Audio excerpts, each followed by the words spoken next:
జీవితంలో మన ముందుకు ఏదైనా సమస్య వస్తే దానికి మన వద్ద రెండు మార్గాలు ఉంటాయి.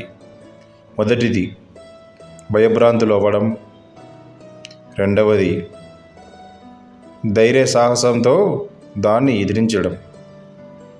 రెండింటి సమాధానం ఒక్కటే, లక్ష్యం కూడా ఒక్కటే. ఆత్మ సంరక్షణ, స్వయం సంరక్షణ.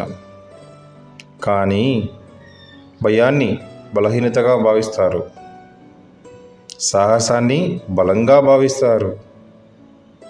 కారణం ఏమిటంటే మీలోని భయం ఒక ప్రతిక్రియ, కానీ సాహసం దృఢ నిశ్చయం. నీ నిబద్ధత సాహసంతో మీకు ఎదురైన సమస్యని ఎదురించినట్లయితే ఆ సమస్యను మీరు శాశ్వతంగా పరిష్కరించగలుగుతారు.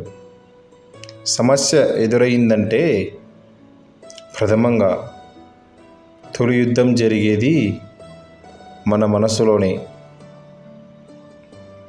నీ మనసును దృఢంగా ఉంచుకోగలిగితే గనుక అప్పుడు భయానికి చోటే ఉండదు.